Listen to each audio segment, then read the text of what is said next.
Oh boy. What's going on, y'all? Welcome back to the channel. My review of Batwoman episode 10, titled How Queer Everything Is Today. You got 3 guesses what this episode is going to be about, and the first 2 don't count. So the episode begins with an out-of-control subway train. We cut to Luke relaying the situation to Batwoman, and when he doesn't get a reply, he says, "You didn't hear a word I said, did you?" To which she replies, "I love this bike."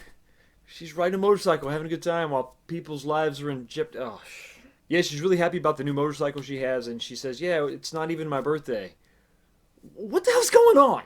Luke tells her that there's an out-of-control subway train that's traveling at a high rate of speed, and it is a half mile from impact. So if you're traveling at just 60 miles an hour, you're going to cover half a mile in 30 seconds. So she might want to get it together. But don't worry, it's a CW, so she makes it in plenty of time. She utilizes 2 grappling hooks on the motorcycle to stop the train dead in its tracks, which would have killed everyone on board. And then all this confusion, one of the grappling hooks breaks loose from the ground, and it looks like it's going to, hit Batwoman in the head. But luckily, a cop just comes out of nowhere and saves her. And while the cop is laying on top of her saying, "Are you okay, ma'am?" Ma'am? Why wouldn't you assume that he would say ma'am? I mean, you're Batwoman, you have a red wig. Moving on. People show up with their cell phones and are taking pictures. And listen, they blast this picture all over social media, and then the next day, the news is talking about how Batwoman is dating a cop. So what happened to, we're looking in the shadows and nobody knows who you are? Everybody's always taking pictures of Batwoman like it's no big deal. There's always sightings of Batwoman here and there. She's doing all kind of stuff, and she's always in the news constantly. It's like, Batman did this so much better. But this isn't a Batman show. This is a Batwoman show, so I'll shut my man mouth. So then it's the next day, and of course, Batwoman's relationship is front page news because I guess there's nothing else going on. They don't talk about crime in Gotham City. They just talk about Batwoman and what she's wearing and who she's dating. It's really weird. And Luke is talking about how the cop is like this hunk, and he's, I guess, a centerfold, or he's on the calendar of the local police station, I guess, and calling him Captain America. And this is making Kate Kane very uncomfortable, and she even makes the point, say, "Listen, can we not talk about this? Because I don't know if you know this, but I'm very, very gay." Kate, we know. You've made it a point in every episode to tell us you're gay. We got it. Then there's a scene where Alice and Mouse are sitting in the cemetery, and they're next to Catherine's headstone, the woman that she just killed a couple episodes ago, and they're having like a tea party, and she's like pouring the tea on the gravestone, and it's funny while this is going on. It seems really unnecessary and very creepy and very weird, which I guess is the intent. But even Mouse is sitting there like, "Well, what are we doing? It's raining, it's cold. Why are we here?" Now we cut back to Mary, who is the only character in the show that I actually like. She seems to be the one that makes all the sense in the world. She's trying to free their dad from prison, which you would think that would be something maybe Kate would be doing, like on the side, like Kate Kane is trying to free her dad. But at night she can be Batwoman, fighting crime. But it's weird. She's not doing anything. She's not helping Mary out at all. That's her dad, right? And she knows that her dad didn't do anything wrong, but she's not really helping out whatsoever. I don't get it. But like Kate just shows up to have Mary tell her that she's pissed because, hey, you're not doing anything to help. And then what does she do? She leaves and continues to not help. Your dad's in jail for a crime he didn't commit. You're a vigilante. Hello? Why do I have to write the show for you? So Luke and Kate go back to the train. It's a crime scene, but they have access to the crime scene. I'm not sure why. They don't really explain that. And they're like, "Listen, we've combed this thing. There's no black box information." Luke is saying that I have no idea. I don't know how we could possibly figure out what happened here. So Kate turns off the lights in the train. She turns off the lights in the train and notices a glow under her seat, which is a little LED on a hacking device. How did she know it was going to have an LED? And she's all real smart ass about it, and really matter of fact. And it's like, Luke, and now everybody else is working hard here, and you just come in, you're like, "You didn't know to turn the lights off? You didn't know? You didn't know?" So they determine that there's a hacker who hacked the system and sped up the train and disabled the brakes. And then the hacker sort of makes their presence known by, doing an animoji from their iPhone. So we're back at the Batcave, and Luke's like, "Listen, we gotta shut the internet off, okay? Because this is a hacker, and he just hacked the news feed where the mayor was giving like a speech, and put the mayor's credit card number on the screen. So let's cut the internet because we don't know, right? We don't know. We have some firewalls, but if this is a super duper hacker, they could get into the Batcave. We can't have that." So he shuts the internet off. But the Kate's like, "No, turn the internet back on because we gotta find the hacker, and you gotta use your hacking skills to find the hacker." But Luke's like, "No, don't do that." And Kate's like, "Oh, I'm gonna push the button." Oh, and Luke's like, "No, stop! Don't do that. They're gonna hack. They're gonna hack. If this is a hack, the episode is about hacking. What are you doing?" And she's like, "Oh, I'm gonna. Oh, whoops!" And she just turns it back on. So what? You don't like it when the tech guy IT-splains. So luckily Luke is able to triangulate the position of whoever hacked the train. So, Batwoman takes off to go investigate, right? But of course, this is Batwoman, so she's always like the last person to show up because the crows are already there, and Sophie's got all the bad guys tied up with a bunch of crow guards, and she's beating the hell out of the guy, and she's like, interrogating him, like, tell me, and she's doing this in like full makeup. She's a beautiful woman. She's not intimidating whatsoever. She's not intimidating, and she even pulls out her pistol and like puts it in his head, like, give me a name. I'm just laughing the whole time, like, come on, girl. I'm not buying this. I'm not, but nobody's buying. Nobody. The Russian guy's like, yeah, what? Yeah, shoot me. What are you gonna do? Come on. So then she gets pissed off because she's not intimidating, and she hits him with the butt of the pistol and walks out. And she walks outside, and the whole time Batwoman's been watching this whole exchange, and Batwoman's not trying to like get info. She sees Sophie leave, so she goes outside, and then the two of them have like a heart to heart.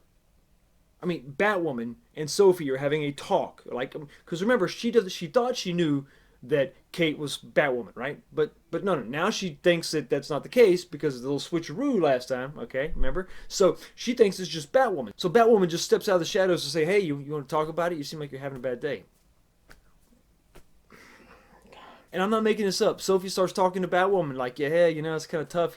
My husband left me, and I'm thinking of, are we going to call like Oprah? Then Kate goes back to the Batcave, and she starts talking to Luke and asks Luke if she's a fraud. And I feel like we've done this before. She feels like she's a fraud because, she's a lesbian and she came out, and it was a big deal, right? She had to be who she was, but now she's dressing up in the Batsuit and she's hiding who she is. So she's struggling with this and listen, okay, this is something you really need to resolve, like in episode 2, okay? I mean, your sexuality and the fact that you're Batwoman, those are not the same thing, okay? This is two completely separate things, okay? The whole point of hiding yourself, okay, is that you protect the ones you love, okay? This is not the same thing. Quit trying to make the gay connection. So once again, Luke's got to pump her up and say, hey, everybody loves you, right? You're the hope of Gotham. You're also the paragon of courage, so whatever. And he gives her another super secret device. He's like, listen, this is going to help you out. This is like an EMP grenade, okay? Hit this button, and it's going to shut down all electronic current within 100 meters, okay, of your location for 10 seconds. I know this is a superhero show, but some of these gadgets, they are really a stretch. I mean, why couldn't you just say it's just going to kill all the electronics in the area? Just say it's an EMP, right? Don't give it like a time limit. It's only going to do it for 10 seconds. That doesn't make any sense. If you're going to stop the current flow, all right, Fox, it's only episode 10. We got to get through this. They're like, for whatever reason, it's not going to affect the hacker's phone that they're using to hack. Well, how do you know that they have a phone? How does this phone not use electrical current or has current that's not, it's not this is so nonsensical. I don't understand anything. I mean, you need to just break it down for me because I guess I'm a dummy, okay? Is it not using electricity? How would this EMP device not affect the phone? Is it like a super phone? I don't know. And Luke is also able to analyze the voice that the hacker used, and it turns out that, hey, that's a girl. That's the voice of a girl. And, hey, isolate that sound in the background. Oh, I know where she recorded this. So Batwoman crashes a prom. I guess the noise in the background, I'm not sure what it was that she was able to identify, but she knew that this was going on at a prom, like at high school. Like, how?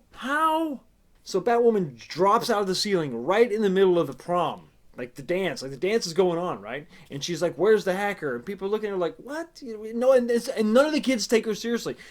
Once again, they take out the phone, they start taking pictures and selfies with her. I mean, Batwoman, you're supposed to be hiding in the shadows.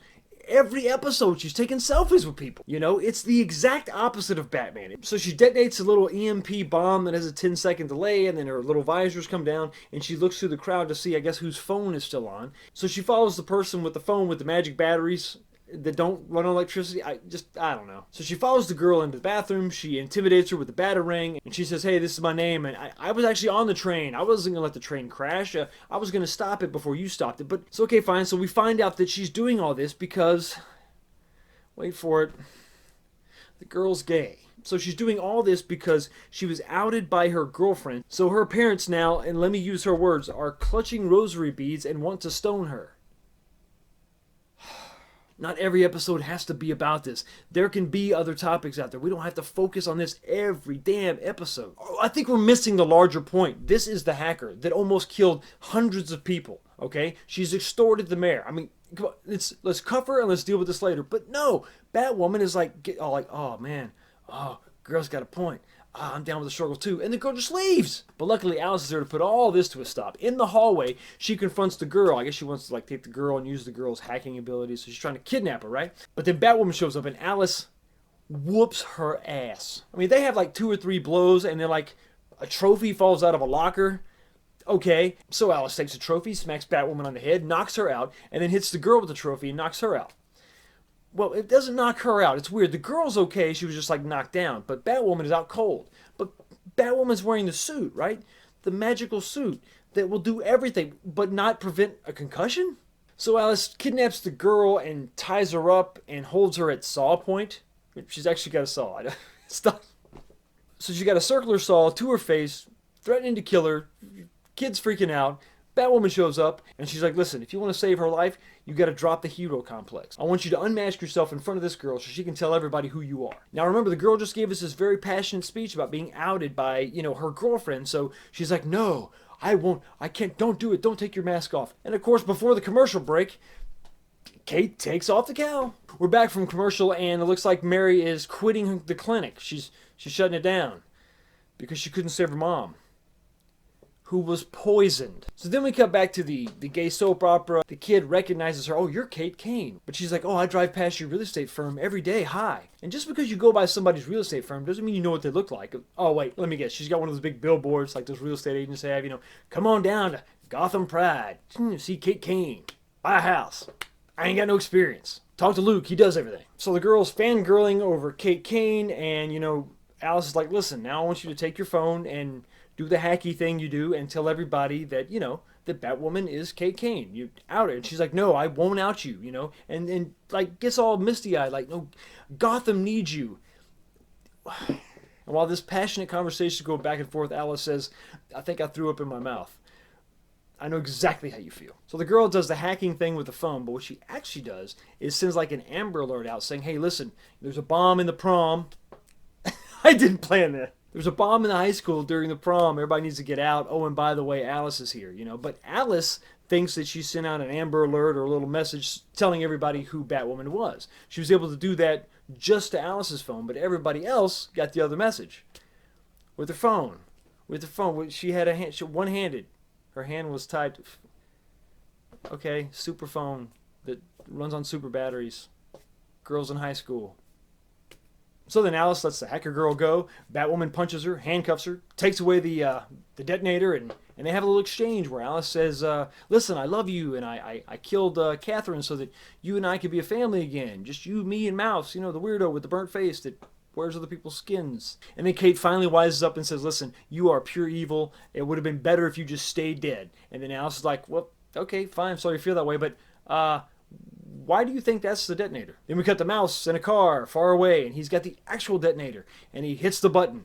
Luckily, everybody was warned at the prom, so everybody's out except Hero Cop's there trying to get everybody out, and of course, he's the last one there, standing at the door, making sure everybody gets out. The bomb goes off, and there's a big fireball coming towards him, and Batwoman comes out of nowhere and saves him, jumps on top of him with the cape, How did she get there that fast? Of course, she gets up, and everybody's there with their phones again, taking more pictures of, Batwoman and Super Cop. And Super Cop tries to kiss her, and she's like, I don't think so. I don't think so, Captain America. They call him Captain America in this. It's at this point I just wanted Marvel to come in and just like sue the CW and just shut the show down. So now we're at the end of the episode, and of course, Batwoman was able to get Hacker Girl off with like a warning. She's got to do community service. She's got to pay everybody back that all the extortion money, all the blackmail money. But yeah, she's going to be working for Kate now. And of course she almost killed hundreds of people. The girl should be in jail. So then we cut to find Alice in chains. See what I did there? She's in an interrogation room. Sophie's like, you're not leaving here until you tell me where Mouse is. And I think we've done okay so far, but the cringe turns up to a maximum. I mean, it goes beyond 11. I mean, this is insane. So it's the very end of the show, and we're in the Batcave, and Batwoman's like just sitting at the desk. Luke comes up, he's like, hey, happy birthday, because, birthday, right? You said at the beginning of the episode that it wasn't your birthday yet. Well, today's your birthday, happy birthday, here's a little cupcake. All right, everything's fine. And then Kate grabs an iPad that's on the desk, and she's looking at a digital copy of a magazine that Batwoman is on the cover of. Turns out Batwoman did an interview with Kara, You know, Supergirl, that other show, where she tells everybody that she's a lesbian. Like I said, Batwoman doesn't want to live in the shadows, be a celebrity. That's what she wants to do. This is so weird. And then we see everybody in the episode, Sophie and the hacker girl, reading the article with her kind of as a voiceover. And she says, sometimes the best way to save someone is to be yourself. Except when you're in a show where you're pretending to be someone else so that people don't know who you are. But wait, kids, we've got a twist. So Kate walks into her office to find Alice there with a brown wig, and she's acting like everything's cool. She's like, hey, Kate, how you doing? So this freaks Kate out. She thought that she was in jail, and she's like, you know, who are you? Who are you? But the way she says it, you can tell she's really fighting that Australian accent. So the way she says it, she sounds like she's got like a mental problem. So now we're sort of led to believe that this is actually Beth and not Alice, and we have two Beths. So I don't know what's going on. So unfortunately, that nice low woke factor of 7 has been cranked up to 11. I think they're going to double down on everything. And for whatever reason, they're emboldened. I don't know what's emboldening them, because it sure as hell ain't the ratings. So anyway, y'all, those are my thoughts. But let me know what you think down in the comment section below. Hit like if you like the video. Subscribe if you like the content. Y'all have a blessed day, and I will see you next time.